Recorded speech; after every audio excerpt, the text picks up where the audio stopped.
Learning how to write the backwards way round.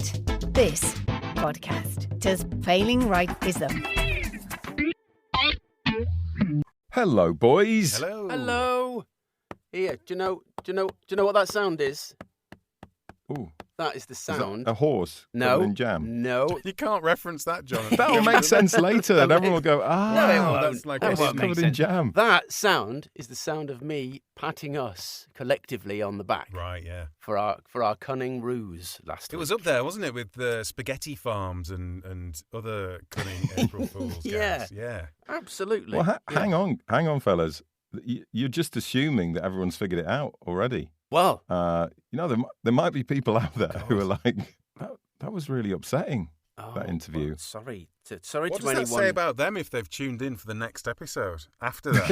If they believe that and then they've still thought, I'm going to listen to that Yeah. one again. So what we are referring to is the fact that we released an episode last Monday. Just in case you didn't hear it, maybe. You not necessarily have heard it, have you? But last Monday was the first day of the month. Not just any month, John. Not No. just any month. And it featured a writer called Flora Opel. And yeah, if you haven't heard it, it's worth going back and having a little listen to that before you listen any further. So if that's the case, go and do that first. But for those of you still here, Flora Opel, thank God, doesn't exist. No. She is merely an anagram of April Fool, April of Fool course. to you all. And we should point out that the work in progress thing we did at the end with the hammer and thong story, that was Yes. completely written by us, mostly by Dave, as you can probably tell from its sordid content. So please do send in your work in progress Yeah, stuff still. We definitely will do be that. nice, not mean like we were to that one. Although John was still quite nice. Yeah, weirdly, the only thing that we didn't make up is the fact that we all actually did some writing. That's true, actually. So that, that's, of all that's all the ironic. things that sounded like an April Fool, us all actually doing some writing would be the thing you did. Yeah, Anyway, that's back true. on to what we were talking about regarding last week's interview with Flora Opel. She was played by none other than the brilliant improv maestro and also latest member of the Comedy Store Players, Ruth Bratt. Hello, Ruth. Hello. The real Ruth. Welcome. This is our Scooby-Doo moment, isn't it? No, Remove no, the I'm really mask. hoping that I've changed my voice enough so that it's not like, oh God, is that her again? Well, the trouble is now, Ruth, you've got to do an interview with us and then come off better than Flora did. It's so worrying. Those are the stakes. Oh God, Those maybe are the I am that stakes. awful. Yeah, it might just end exactly the same. Probably will. We'll just edit this one though, so it sounds like the normal Yeah, it sounds interviews really we do. nice. Yeah. So you're actually not Yeah. a famous writer. You're not in your 60s. You are in fact an actor, an improviser Yes. of very funny That's stuff. me. And as mentioned just before, you are now an official member of the famous Comedy Store Players. I am, That yeah. must feel good. It's great. I'm the first one for 2 decades or 3 decades, I think. Wow. Because you've been kind of in amongst that group for a while now, haven't you? But Yeah, not so kind I've of an been official... guesting with them for about 10 years, probably. Yeah, that's a long apprenticeship, It's isn't a it? long apprenticeship, isn't God, it? so is it similar to moving to a small village in Cornwall that you have to be there for like 20 years Yeah, before you're so allowed you're in the greengrocers? That kind of thing. Yeah, you're not a blow-in anymore. Wow. Yeah. So yeah, it must be 10 years, I suppose. And they're just, because it's like they're the people that you watched, or that I watched anyway, when I was a teenager Yeah. on a Friday night. Absolutely. On Whose Line Is It Anyway?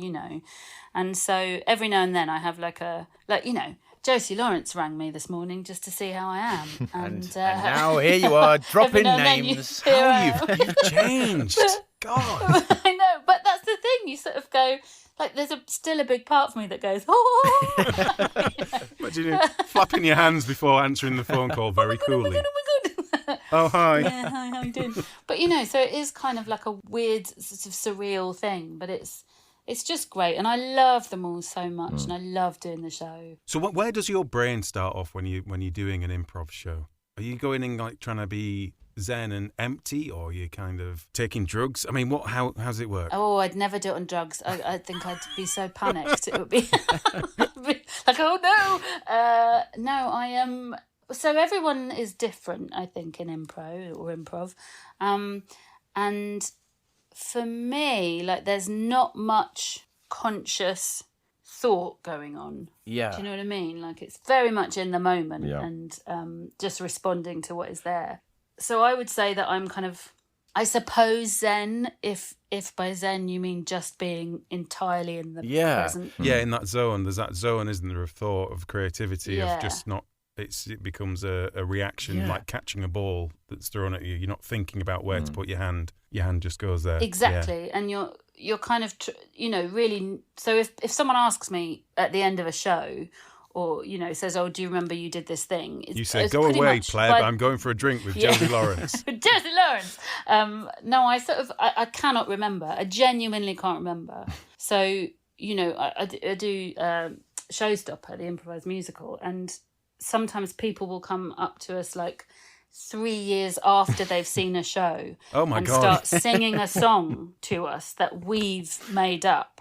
And, when they do that to me, I'm like, I'm so sorry. I have zero memory of that. That's terrible. Because you've no idea if they're singing it and it's rubbish, whether they've made it rubbish or they've remembered something that you've done that was rubbish for years. Yeah, no, it's weird how they're very catchy, but because it's so immediate, and it's immediate and then gone. So it's the ultimate ephemera. It doesn't exist. Once you've done it, that's it. It doesn't exist anymore. So it's kind of like the opposite of a book. Yeah, as failing writers, there's something massively appealing about that. You can just get that. It's basically you're just doing the first draft and then just dropping the pen and walking off. Yeah, you don't. Yeah. You never have to edit. Never have to edit. And you're basically constantly killing your darlings. Yeah. Because, sometimes you come up with something beautiful and amazing and hilarious and all those things, and then it will never be done again, and it will never be seen again, and it will never be... It's such an interesting psychological thing as well, I always thought, with the way the audience reacts to something that they know is improv versus something that's written or has had more work into it. They're much more forgiving and more willing to laugh. Yes. The audience naturally gets how much effort has been put in for how funny that should be and how quickly it's been turned around. There's like a little equation. Well, yeah, and it's... And how stressful it is as well, I Well, think. so the weird thing is I don't find it stressful. I find trying to remember lines way more stressful. But improv is the only art form where the audience are discovering what is happening at exactly the same time as the performers.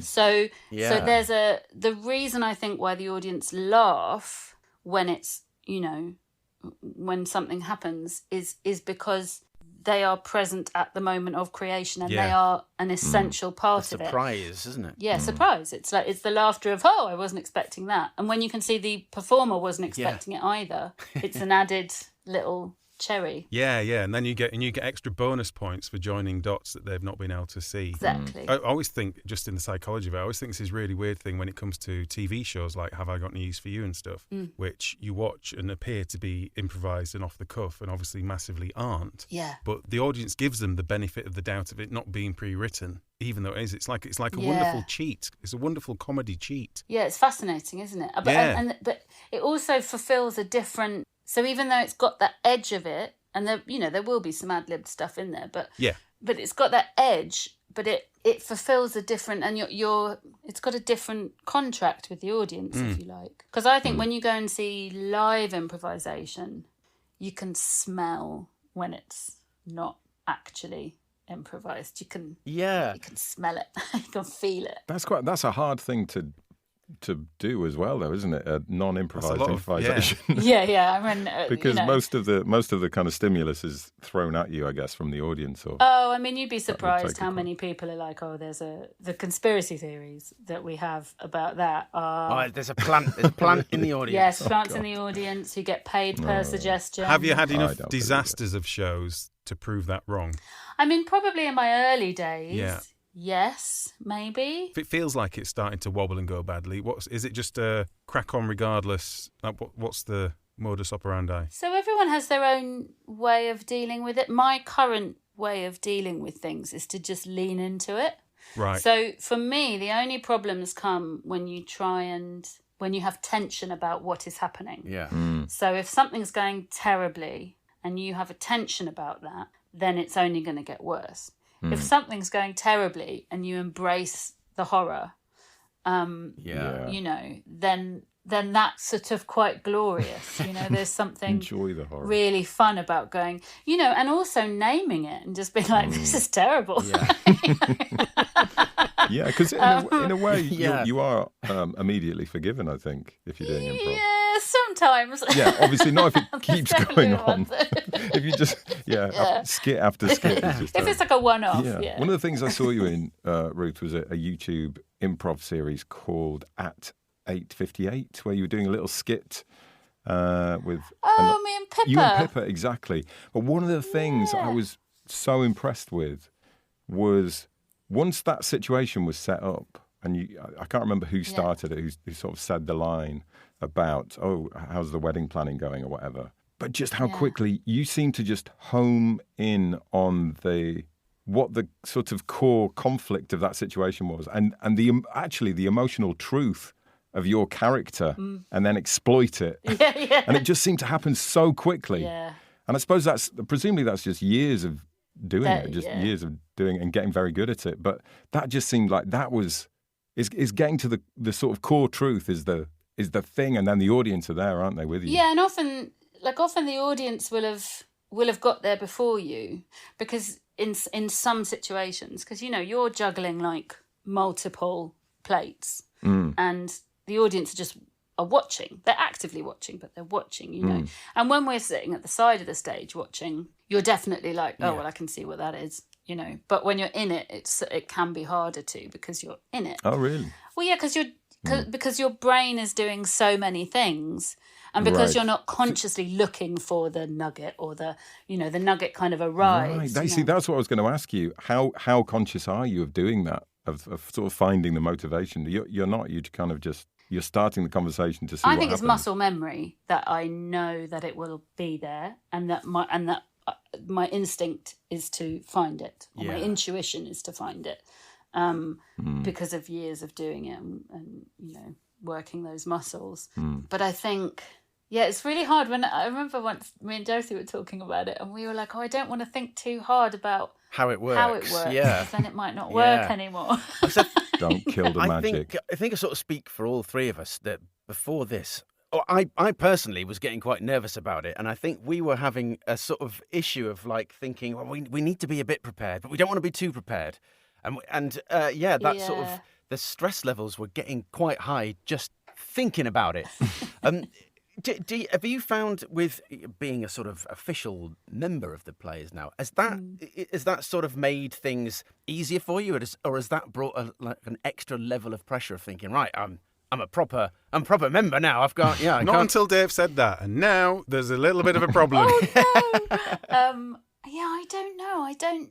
Maybe like the run up to things, and if you feel like there's an expectation, that can be quite nervy. But I think, I mean, don't get me wrong, when I did my first comedy store, when they said, would I like to guest, and I said yes, and I went and did it, and I was absolutely terrified. I cannot tell you how terrified I was, you know. And it wasn't my first rodeo, you know. I've been doing it for years, but I was absolutely terrified, because you know the Comedy Store itself is quite an iconic venue for comedy performers. It's the place, you know, especially in London. It's like people who've gone before you as well, I suppose. Yeah, and you're sort of like, oh gosh, this all feels quite, you know, intense. But for me, the joy of it always takes over, really. And I forget, like, as soon as I start, because I get most of I didn't realise quite how much sanity and joy I get from improvisation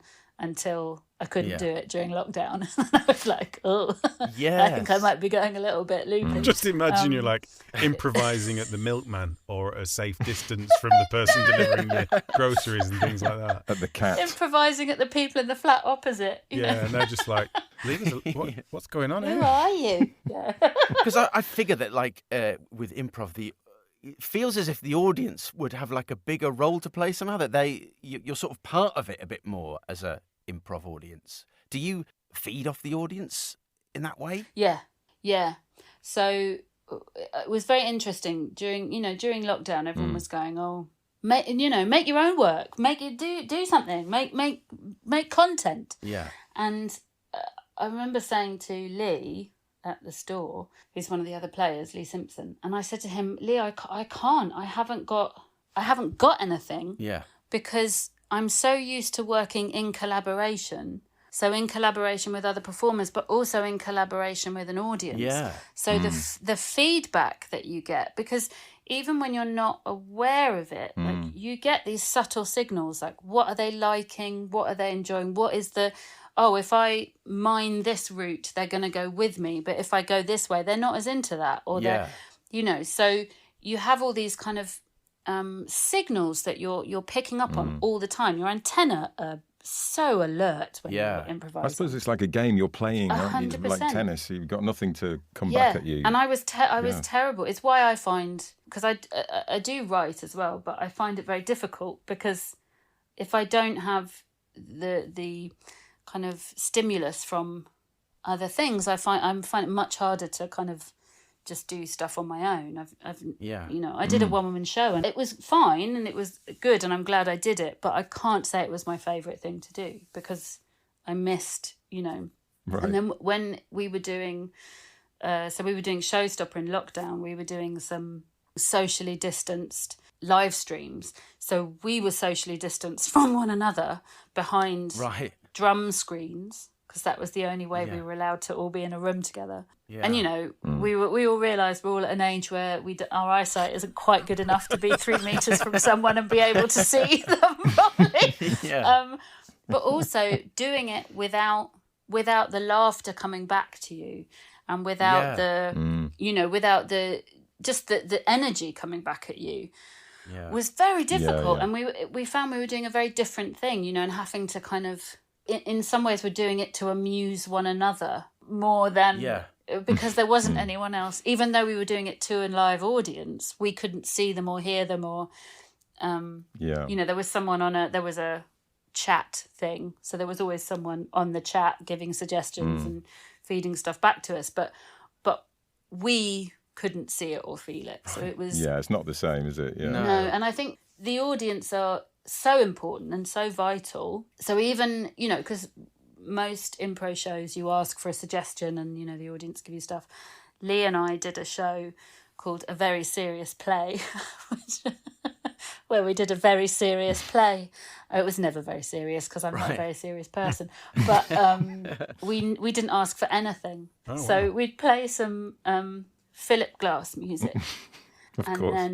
Of course. And then one of us would go onto stage and start doing something. And then when the other one felt moved to go in, we'd go in and then, a story would happen. Yeah. And, and often, people are like, well, but the audience haven't given you anything. And you're like, oh, no, they have. They have. Because that show could only have happened with those people in that room on that night. Yeah. If someone else had been there, there'd have been a different energy in the room feel. Or a different feel, and we'd have done a different show. So, or they'd have responded differently to places we were going. Yeah. So the story would have gone somewhere else, which I guess is useful for writers, right? The story can always go somewhere else. Yeah. And despite the fact that it's obviously quite different when you don't have an audience and you are just writing on your own, do you think there are any improv strategies that writers could potentially use to try and help them maybe unlock, ideas or stories out of thin air?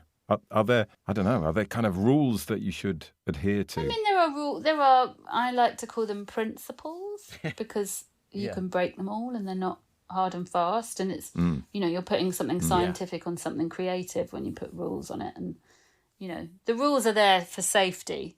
And then the better you get, the less you need them. There's the whole thing about yes and always saying yes. But actually, a well-placed no is very useful. And is just as expansive as a yes. Just depends on the context. Depends on the circumstance and the context, I would say, in terms of writing, and I think it's called, I've seen it called like free writing, where you just write. Just kind of splurge from a starting point. And that's basically what improv is in a way, but within but, you know, within the structures of stories, we all know what stories are. And, like, you know, there's a beginning and a middle and an end. I think we learned that from, Yeah, to do with Flora, even if they're not all in the right order. So it is, in a way, that's what you were saying before, isn't it? It's like pre-edited stuff from your brain. I mean, that kind of makes sense. That's probably why a lot of writers say just write forward. Yeah. And, you know, obviously your first draft, just go for it. Well, and there's an interesting thing that Adam Megiddo, who runs Showstopper, he said once. He said that when you're telling a story in improv, you're walking forwards, looking backwards. So because you don't have an end, and you don't know what the story was about until it's finished. Yeah.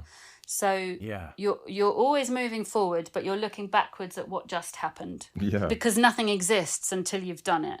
But then you work out what it meant after it has happened. Yeah. Yeah. Do you know what I mean? Because you have to justify things that happen. Yes, for a satisfying ending. Yes, yeah. So I think the walking forwards, looking backwards is a very useful thing. And also not being precious about it, not editing until you've done it. Because if you edit before you've finished, then you don't know what it was before you edited it. Where it could have gone. Right. Going off on a tangent, probably I want to ask the question of, if you're doing an improv comedy show, is it possible and do you get hecklers? Or do they just become adding to contributors? Well, yeah. I mean, you do get people who often they think they're being funny, and you know, I'm going to give them something they can't do. I mean, you know, at the store for a while, you get a lot of dildos and, you know, porno and all that. And you're like, God. And so if we ever took porno, I just used to be really dead-eyed and stare at them uncomfortably, which made me really laugh. But I mean, so there's one I can... So the thing is, because you're asking people for things, you know, and every now and then people will say something transgressive or because they think it's funny, but it's not really. And also, if you actually had to watch us doing that, it would very quickly become horribly uncomfortable and unfunny. Yeah. I mean, my favourite one we ever had was in Showstopper. And the question was, in what beautiful style of music or musical do they sing this song? What's a beautiful style of music or a beautiful composer? And this man, he must have been very drunk. And I think he had a pint on his big tummy. And he went, like, what beautiful, beautiful style of music. He sticks his head up his own bum. And we were like, one, what question do you think was asked? Two, how do you think we're going to do that? Have you not heard of that genre? Yeah. Did you get thrown out for that, Dave, or not? Or I finished my pint and then I was gone. To be fair, there are some subgenres of jazz that fulfill that. Once you get down the subgenres of music, nothing's off the board at all. Anything is possible. That's true. Yeah. Oh, it's light aromatic chemistry dance. Oh, is it? Is it? Great stuff. We'll do that, yeah. Cool. Yeah, so you do get people sort of... Joining in. Let's call it joining in. Joining in. That's the thing. That's what I mean. It's a weird thing, isn't it? Yeah, trying to help. Having too much fun. Too much fun, yeah. That's a nice way of putting it. Well, do you know what? I think this interview has ended a lot nicer than last week's. Yes. Seems to have come to a he sticks his head up his bum. Yeah, well, even so, still, I think it has. It has. It's been a lot of fun, Ruth. Thank you. You've made us very happy. Nicer. And I hope we tricked a few people I hope last so. week. Oh, there was one more thing, though, wasn't there, John? Oh, yes. Before you disappear, I had a little idea for a kind of daft little task for after this chat. Yes. So we wanted me, Tom and Dave to improvise a short radio drama. Yes. So I asked you to come up with a location and 3 characters and their motivations, which none of us have seen yet. Yeah. And you have done that and you have sent it to me. Just so I know, because I haven't looked at it. Is there... Are you apologising? Oh, that's a good sign, isn't it? Oh, God. Great sign. Brilliant. We can always edit this out. Yeah, I mean, I didn't edit my own idea when I sent it. I went, oh, yeah, this is good. You properly improved it. Brilliant. Okay. Do we need to be assigned, like, character number 1 is Dave, character number 2 is Tom, or whatever? Or is that already on there? Oh no, I've just left them as 1, 2, and 3. Okay. So you can just You tell us. Who do you want Dave to be? 1, 2, or 3? 1. Okay, Tom. 3. Yes. I Okay, wanted so 3. I'm That's 2. good. Great. Remember your numbers, chaps. And we'll do that as soon as we've said goodbye. And now we can let you go. Thank you very much, I Ruth. can't wait to hear that, by the way. You may never. It may go the same way as the middle of Flora Opal's career. Depends how it goes. Never to be seen 20 again. years' time. I just wanted to ask one last thing. Is there anything you want us to big up, like a particular show or anything we can flag for you or, shout about? Well, I guess my big things are the Comedy Store Players, which is every Sunday at the Comedy Store in London's glittering West End. Yeah, definitely do that. And also there's some touring dates coming up, I think. If you go brilliant. to the website. Oh, that's exciting. There might be some bits and bobs there.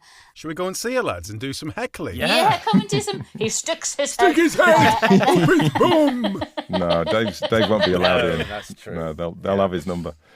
How far north are you going? I don't know. I haven't seen the list Okay. yet. But so they did do a little mini tour earlier this year that I didn't do. But there's some sort of festivals and things that are happening. And then Showstopper, the Improvised Musical, is also currently on tour Fantastic. and will be at the Edinburgh Festival as always, and is also on Monday nights, I think it's 1 or 2 a month, in London's glittering West End at the Cambridge Theatre, which is where Matilda is on.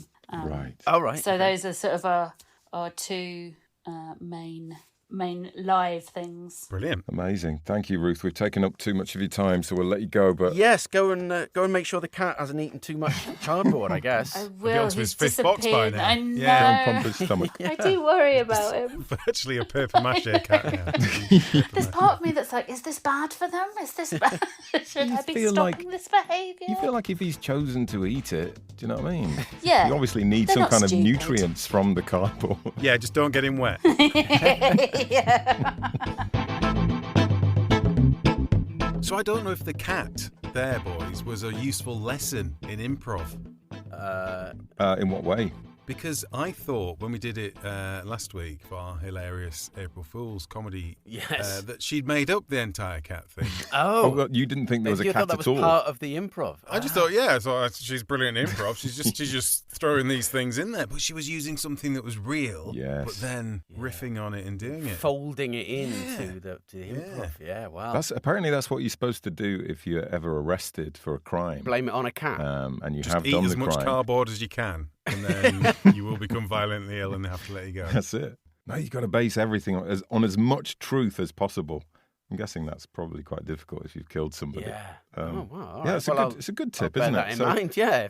If that, so when we Never do get this, because arrested. we got to do our little improv now, haven't we? Yeah. well, What a brilliant we idea can't that really was. get out of it now, can we? Because it's all No, not it's all really. there. But it is bound to be brilliant. So, and not at all excruciating. So No. that's Yeah, that's good. it'll be fine, But just won't to clarify and outline, we're doing this completely as live. It's not edited. Our listeners will be full of admiration after we performed our improvisation. They'll doubtless sing and laugh and cheer when it reaches in their ears to cause applause and scores of loud ejaculations. Let's extend to all of you an invitation to hear a marvelous improvisation.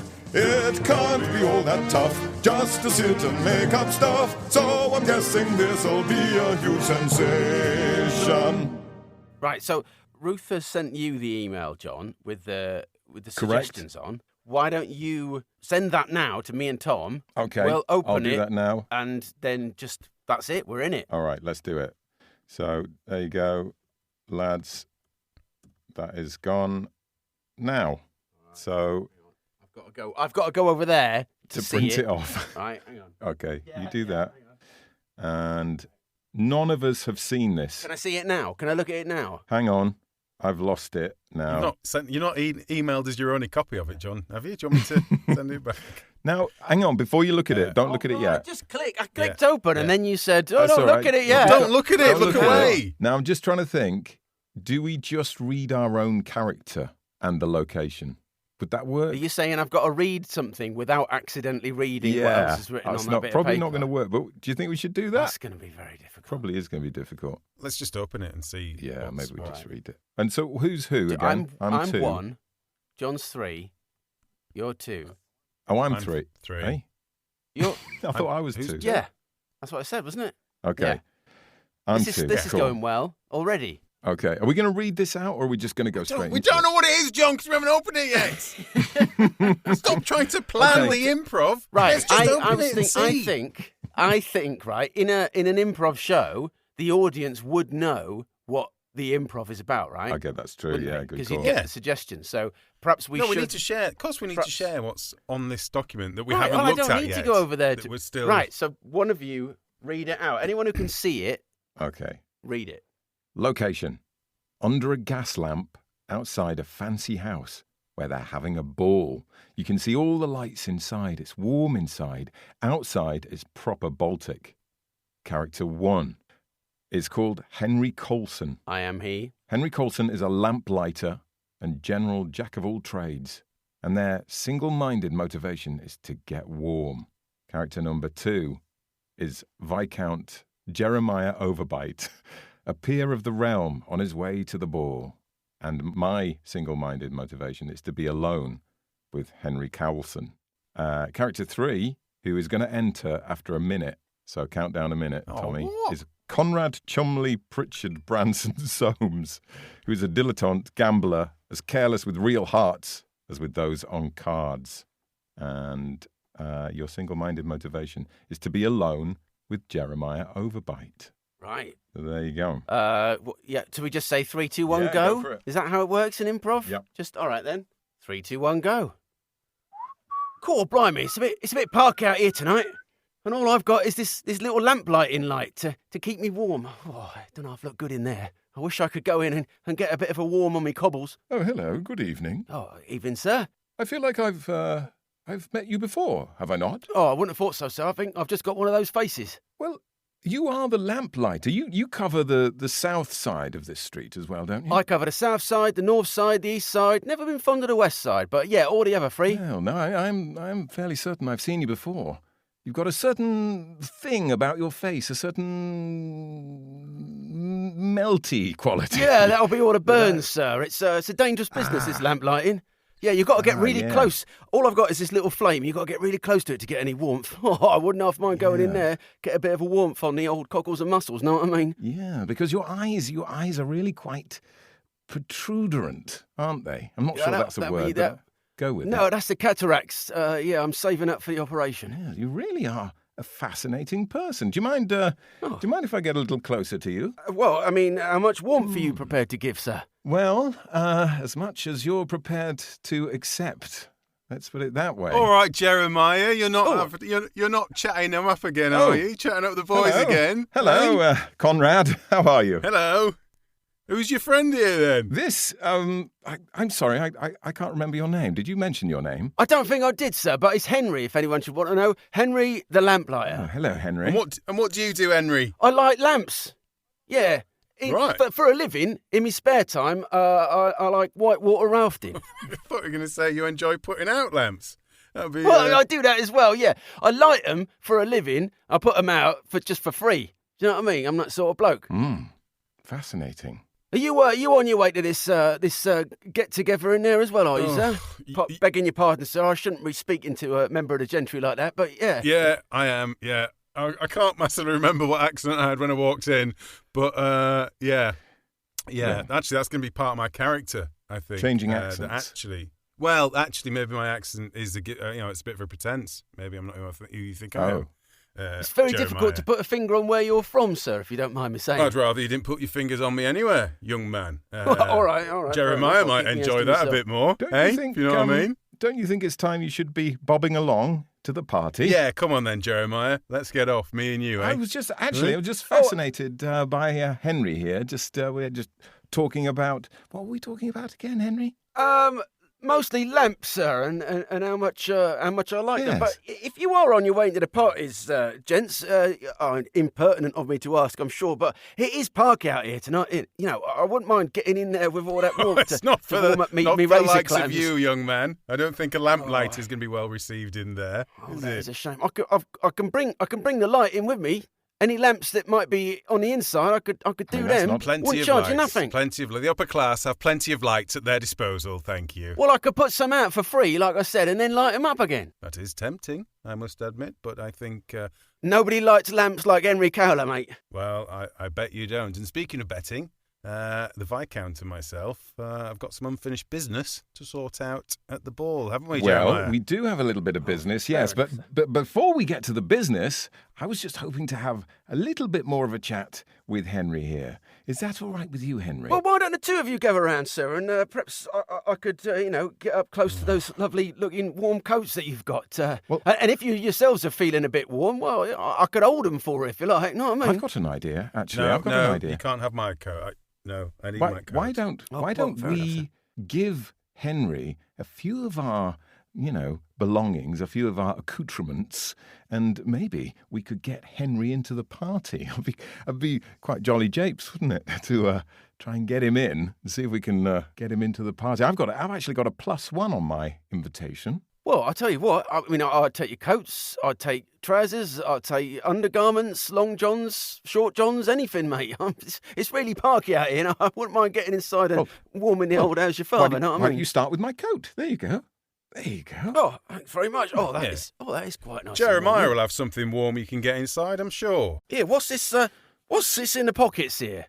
Oh, no, don't go through the pockets. No need to go through the No, pockets. it's sort of sticking into me as I'm wearing it. Yeah, What is that? I'd leave that. Just, it's nothing. Quite bulbous. It is bulbous, yes. Yeah, all right. Well, I won't look, Just sir. Begging your pardon. keep your hands on the inside pockets. The inside pockets are fine. My pockets or your pockets, sir? Well, they're my pockets, but they're on you, aren't they? Yes, absolutely right. Yeah, keep my hands in my pockets. Oh, they are nice and warm. Oh, yeah. Yes, they're fur-lined, nice, actually. Yeah. They're, Real mink, rabbit. I believe. Real rabbit. Is it? Oh, mink. Mink. Yeah. I yes, do like a bit yes, of mink. Yeah. Yes. Very, very flammable, though. I'm led to believe.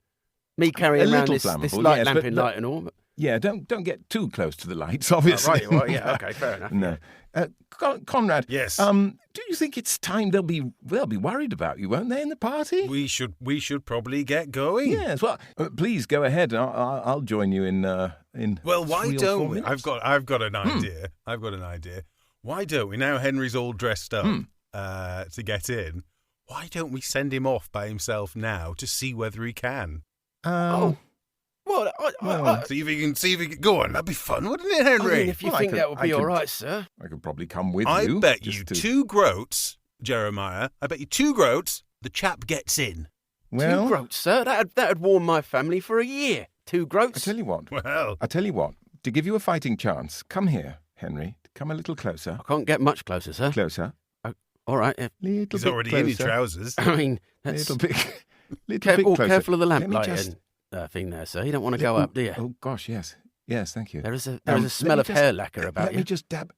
You've got a little bit of something on your face there. A little bit of, I presume it's soot or something. There you go. Oh, that'll be the Oh, yeah. Just a little bit of spit. Hang on. Oh, that's really unnecessary, sir. Although, There you go. having said that, your spit better. is quite warm, sir. I mean, begging your pardon, but yeah, I mean, You want a little bit more? I Little mean, bit if more you've got any spit? to spare. Oh, that's my face There you feels. There you go, Oh, Henry. I haven't felt It's so just, warm in years. Yes, just round your ears there as well.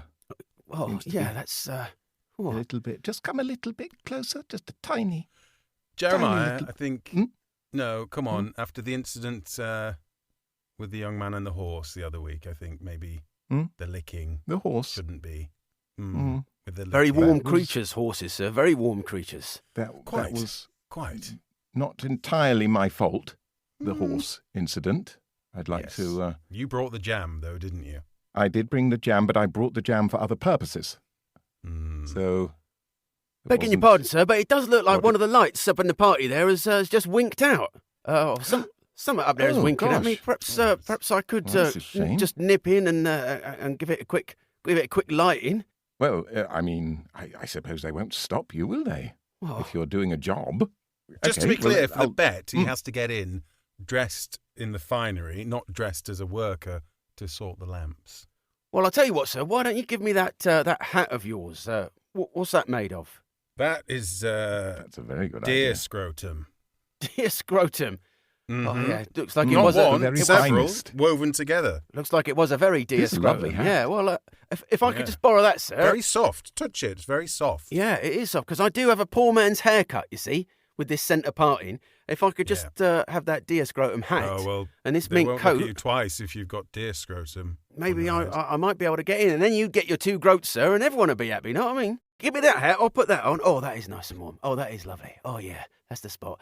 I'll go and knock on the door and see what happens. I tell you what, if all goes wrong, I'll be straight back. If not, I won't be back at all. Henry, my dear man, don't knock on the door. That's terribly I'm common. begging your pardon, sir. I've only ever been round a tradesman's entrance. You know what I mean? Round the back, if you know what I'm Yeah, saying, Jeremiah. The door will be open for you, Ah. won't it, Jeremiah? The door will just fling open in front of him It for him will. to enter. It's an electronic door. Right. I'll give that a go then, shall I? Yes. Strange, isn't it, how they can invent the electronic door, but the, For the gas, yeah. electronic lamp, they're Pathetic, still using really, gas isn't That's it? lamps. it. The Lamplighters Strange- Union, sir. strange They setup. won't allow electric lights around here. Yeah. Hmm. Right. Right. Okay. I'll give it a go. I'll try. So you're saying I just walk straight to the door, and if I trick the door into believing that I'm, an upper class gent, it'll just open for me. Is that what you're saying? And in you Yes. go. Right. Quite Yes. right. Okay. I'll give it a go. But I'll come with you just to check. Christ! Bloody hell! I'm not sure this hat quite works, sir. The door didn't really open for me. No. Oh, wait. The window there's open. Look. Oh. Here. All right. Come here. Yeah. Come here. I'll give you a little bit of Give me a leg footsie up, see? Let me just pop you. There you go. Ooh, Just that's pop the nice. foot. Ooh. Oh, I'm I'll tell you what, sir. right in You've your got very crevice. warm hands. Oh, Oh. yeah. That is. I have got Yeah. warm hands. You've got a very warm buttocks. Right. Just. Yeah. Are you in yet? Not you all the in? way, sir. It's still a little. Okay. Just All push right, a bit harder. I'm going. There you go. Oh, it's through. I think I'm inside, sir. Is sorry, Jeremy, to interrupt there. Yes. I think the party is actually over there, isn't it? Oh. Sugar. That, You're right. yeah, that's not the. That's number 36. Oops. Isn't that the guy that murders? I think you're right. That's the. Oh, God, blimey. Oh. Oh, I don't have to worry about me cockles Oh, and muscles dear. being warm no God. more. Poor Henry. Poor Do dear you think Henry. I'll be able to get my deer scrotum hat back? Probably or- gone now. Well, that feels like it's come to a natural end, doesn't it? Why did I have to die? It's me, always innit? Dave. It's always Dave. You bastards! You killed Dave! Well, I tell you what, there was an element of story to it, wasn't there? Loosely. loosely. There was at least 2 mildly humorous lines-ish, maybe, tops. Realistically, do you think that's ever going to see the light of day? Or do you think that's going to end up in the podcast bin? Oh, I think we've just got to put it out there, haven't we? I was Just going to gotta say, go with it. Yeah, no, it's an do you experiment, think? isn't it? As, Do you as think painful as it is. we might end up joining the players? Do you think? Off the back of that. Yeah. I think when they hear that, they're How could going they to not? be Yeah. knocking our front doors down. Do you know what I think? I think it does show that it's Not as easy as it looks. yeah, kind of, but it's there's definitely a learnt skill set, isn't it, of the setup and the bounce off. Yeah, You've got to be thinking in tandem, in parallel. you do. And also thinking of conflict Yeah. and story. Because the conflict, it wasn't enough, was it? The fact that I wanted to be close to Henry and Yeah. he wanted to be close to me.